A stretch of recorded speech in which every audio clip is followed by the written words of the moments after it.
Go ahead. All right, are we on? Yep. You're live. All right, let me just pull up the chat on this end too.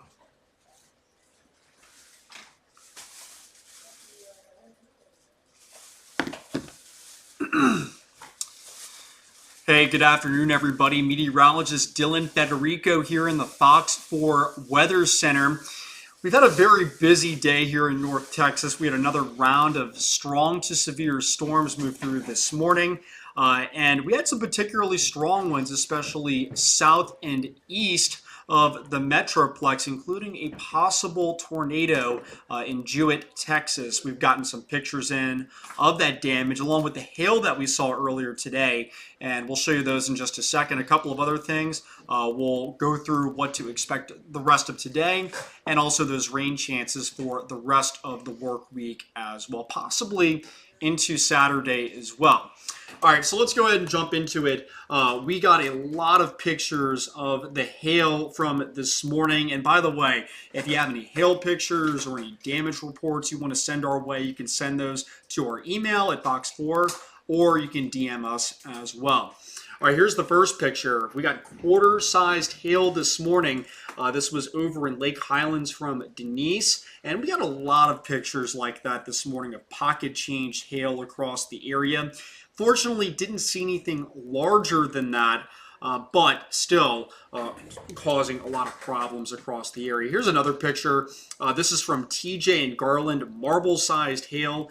And once again, this kind of fit the general theme of what we saw this morning as these storms move through the Metroplex. Pocket change sized hail.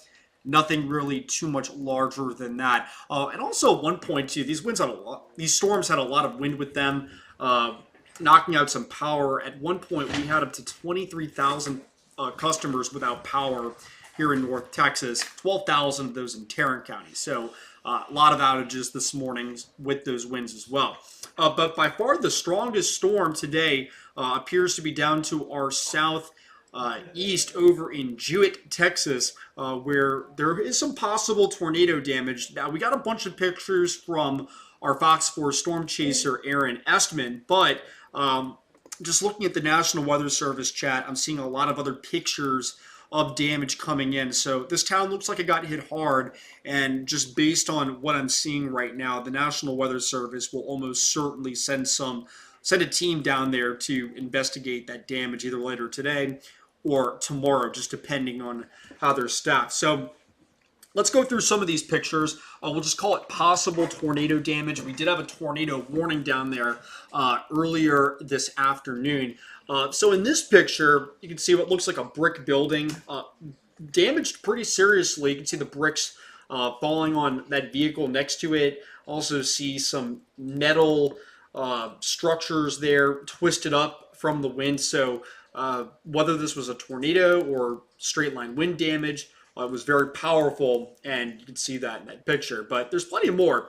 This is another picture from our chaser, Aaron Estman, down in Jewett. And apparently, this is a common sight down there. I'm looking at the National Weather Service chat right now, and we have reports that the town is torn up. So if you have any pictures, please send them in our way, and we'll get those credited for you. And of course, that information is very valuable.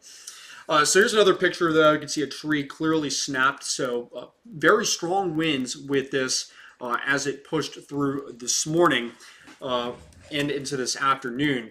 Another picture, much of the same down there. And apparently this is a common sight down there. Lots of wind damage. You can see large branch on the ground, likely blown from the other side of the yard there. Some roof damage as well. If you look closely under the banner, some shingles missing off that roof as well. So very strong winds, certainly just based on this picture that got sent in. Here's some more from Aaron. Trees snapped in half. And I got to tell you, these are some big trees that got snapped there. I mean, if you've ever been outside after a big storm like that and tried to move those big tree branches on the ground, you just get an idea of how heavy those branches are. Just an idea of how powerful that wind was that snapped those trees. I mean, if you look over on the left side, I mean, this was snapped pretty low to the base. So whether it was tornado damage or regular wind damage, uh, certainly very powerful. So I'm curious to see what the National Weather Service finds. But either way, pretty extensive wind damage down there based on these photos. Here's another picture of a house that got damaged. So we see the tree, at least one tree snapped in the yard. And if you look closely too, I did notice some shingles missing off that roof, possibly the garage door getting blown in. It looks like the folks that live there are standing out on the porch. Hopefully they're okay, but this certainly looked like a pretty serious wind event at the bare minimum down there earlier this afternoon in the Jewett area. Hey Dylan, Stan Henry here. Hey folks, in case you're just new to joining us here, we're going to do these streaming live weathercasts Monday through Friday at 3:30. Roughly goes a half an hour from 3:30 to 4. It's going to be a joint effort, so sometimes you'll see Dylan, sometimes you'll see me, sometimes you'll see Allie, and every once in a while you'll see Kylie. And Dylan's been talking for a little while, so I will probably share a few reports here to give him a little bit of a break. So I'm going down the storm reports here. And by and large, this was, there were some gusty winds with this. I didn't really see any wind damage here in North Texas, so for the most part this line of storms behaved itself very well. We did get a lot of reports of hail. Now fortunately most of the hail was pocket change variety. So for instance, Roanoke, Denton County, 1 inch in diameter. That's the size of a quarter. We saw a report of quarter-sized hail in Argyle. That was also this morning 1421 times, so that's probably roughly about 8, 9 o'clock in the morning. In Garland, we saw a report of quarter-sized hail. A little bit bigger, a second report in Garland of half-dollar sized hail. That appears to be the largest that we saw, half-dollar sized hail in Murphy, quarter-sized hail in Saxe, and also, let's see, yep, that's pretty much wraps it up for the significant hail.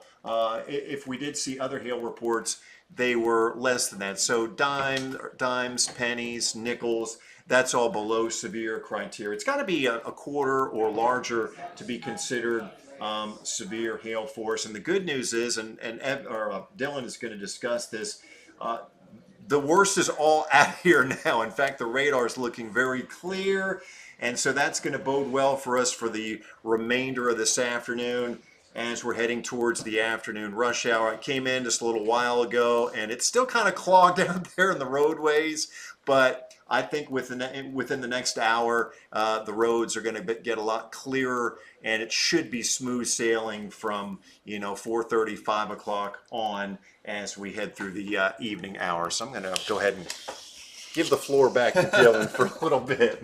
Yeah, thank you, Dan. And yeah, so like Dan was saying, the storms this morning, they meant business. Some pocket change here in the Metroplex, and then some wind damage reports off to our southeast. So we'll see what the Weather Service has to say about that. But as far as the rest of today goes, the severe weather threat is over for us here in North Texas. And the rain, for the most part, is as well. I can see that on radar right now, just a few lingering showers back over towards Sulphur Springs and over towards Tyler. We picked up a lot of rain today. We're still working to get some exact totals from our viewers. And by the way, if you have some rainfall totals, feel free to send them our way. But radar estimating widespread totals of 2 to 3 inches, isolated amounts in that 5 to 6 range. So that obviously caused some flooding problems earlier today. But I will say, just looking at the state of Texas as a whole, while we're done with the severe weather here in North Texas, a potential tornado outbreak possible down in southeastern Texas and southwestern Louisiana later on this afternoon. Storm Prediction Center with that level 3 enhanced risk down there. Hatch tornado risk, by the way, so if you could be on the strong side. With that being said, we do have tornado watches in effect from nearly San Antonio through Houston and back over through Lake Charles and Alexandria and up towards Shreveport and much of eastern Texas as well, through at least 6 o'clock. That'll likely get extended. You can see on radar that squall line from this morning. It has shifted down to southeastern Texas. Right now, extending from Bryan up to Shreveport. Do have a tornado warning up by the Shreveport area.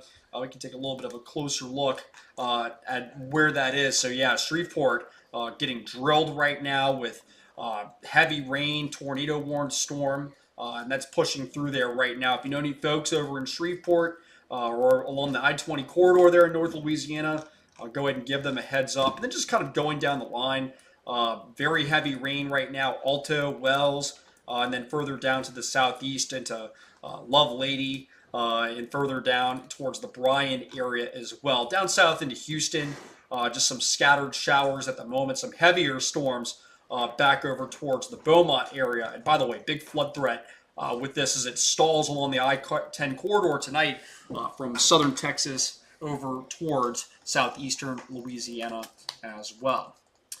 All right, so let's talk about our weather. The rest of today, lots of clouds, a stray shower this evening. Temperatures will hover in the 60s. Otherwise, pretty light winds out the east-northeast at 5 to 10. We'll actually go calm tonight. I wouldn't be surprised if we had some patchy fog late. Otherwise, sunset at 8:14 p.m. tonight. So let's talk about tonight's forecast. The clouds are not going anywhere. And with those light winds, I do think patchy fog is a concern late tonight into tomorrow morning. Could impact that morning commute tomorrow. Tomorrow, I think there could be a few breaks in the clouds during the day, so that may get us back up to around 80 in the afternoon. Otherwise, lots of clouds, an isolated shower or storm possible late in the afternoon or evening. Let's time this out for you on Futurecast. Through 9 o'clock, stray shower possible, but otherwise lots of clouds tonight, patchy fog, maybe a stray shower, and that'll be the case for tomorrow as well. Coverage going to be pretty low during the day on Wednesday, but with that daytime heating, notice by 3 o'clock clouds start to break up. That may be enough to help spark up an isolated shower or storm late in the day. So that'll be something that we'll be monitoring, but we're talking 20% or lower coverage for Wednesday. And just breaking down those rain chances a bit more, very low coverage the rest of this week, but not completely going away through Saturday. Notice Thursday, isolated storms once again. I think there's a little bit of a higher chance on Friday. I went ahead and put 30% that day, but for showers, upper level low, sneakily trying to head south, and that may bring some more clouds and a few showers to the area on Friday. And then on Saturday, once again, a few showers are possible, especially for the eastern half of the area. The good news is Mother's Day is looking fantastic. A lot more sun that day, and things are looking dry. So here's your 7-day forecast. 80 degrees tomorrow. Hopefully we see a few breaks in those clouds. 20% chance of a shower or storm. Rain coverage stays pretty low through Saturday, but heading into Mother's Day right now looking dry, and we stay pretty nice through at least the start of next week. So we got the worst out of the way today. And then, beyond today, as Dylan just said, it's just slight rain and storm chances for the rest of the week. And most importantly, the weekend is looking really nice as well. It's just a slight rain or storm chance on Saturday, and then Mother's Day on Sunday looks really, really nice. Yeah, and what we'll do too, Dan, is we'll hop on a break for Fox Local for a couple of minutes, and we'll be right back with you guys in just a couple of minutes.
Hi, everybody. Meteorologist Dylan Federico back here.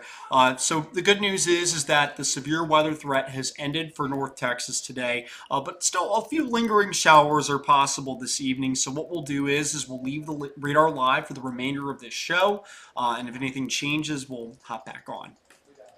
And also, you can watch this on the Fox local app.